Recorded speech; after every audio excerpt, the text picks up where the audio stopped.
J'ai enseigné de la 6e à la terminale, au début tout à fait par hasard pour gagner ma vie. Et il se trouve que j'ai adoré ce métier, ça c'est un vrai coup de peau, j'ai vraiment adoré ce métier. C'était des élèves en difficulté scolaire pour la plupart, voire en voire très grande difficulté scolaire. Et pour les réconcilier avec la lecture solitaire et silencieuse, je leur ai lu plein de très beaux romans. Le Vicomte pourfendu de Calvino, Le Parfum de Suskind, Cent ans de solitude de Marquez, mais des romans français aussi. J'ai beaucoup lu à voix haute, de façon qu'ils prennent le goût de lire, eux, tout seuls, à voix basse, et sans qu'on leur casse les pieds, on leur demandait d'analyser, de faire de la littérature médico-légale en analysant le texte au millimètre. J'ai raconté aussi énormément de romans, j'ai d'ailleurs raconté aussi énormément de films, de pièces de théâtre, qu'ensuite ils sont allés voir, qu'ils ont vus ou n'ont pas vus. Je leur ai aussi fait apprendre beaucoup, je passais pour un prof réac pour ça, des poèmes par cœur. Et on les apprenait ensemble, en classe, ou des incipits, la première phrase de quantité de très beaux romans. Donc on a fait tout ça, et on l'a fait, le problème c'était de le faire le plus naturellement possible, quoi, sans drame.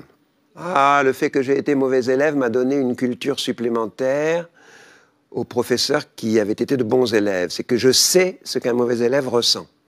J'ai toujours su la part d'humiliation que ressent un élève quand il ne comprend pas, quand il ne peut pas répondre à la question posée, et quand on lui dit que ce faisant, il n'aura pas d'avenir.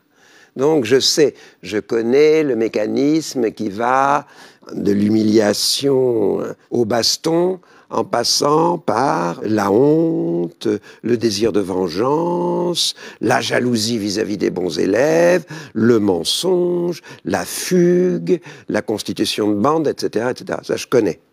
La question ne se pose même pas de savoir quelle place elle a dans l'éducation. La lecture dans notre vie a une place gigantesque. Moi qui lis, c'était Umberto Eco qui disait ça, il avait raison. Moi qui lis, j'aurais vécu infiniment plus longtemps que quelqu'un qui ne lit pas.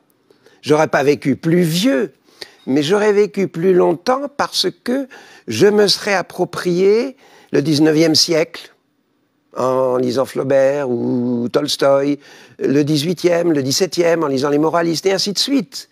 La littérature, c'est de la littérature. Un classique n'a pas vieilli parce que c'est un classique. Dans tous les cas de figure, c'est la nature humaine. C'est la description du sentiment, c'est la description du désir de vengeance, c'est la description de l'ambition, la description de la guerre, la description de l'amour, quelle que soit et l'époque et le pays. Le très bon roman pour un enfant ou pour un adolescent, c'est celui que lui fauchent les parents dans l'impatience de le lire. Ce que j'adore absolument, c'est le Vicomte pourfendu d'Italo Calvino. Ah, ça, j'adore. L'amour qu'on a pour un livre tient, je crois, à l'effet de surprise ressenti la première fois quand on l'a lu, entre autres, hein. Et puis chez Calvino, l'écriture est nette, c'est incroyable, incroyable, de netteté, de justesse, de drôlerie. Quand vous aurez des enfants, ou si vous en avez, lisez-leur et racontez-leur des histoires, racontez-leur des films, racontez-leur des pièces de théâtre, lisez-leur des bouquins, tout ça.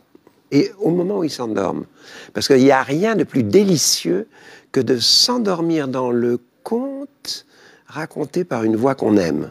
Ça, c'est sommeil exquis.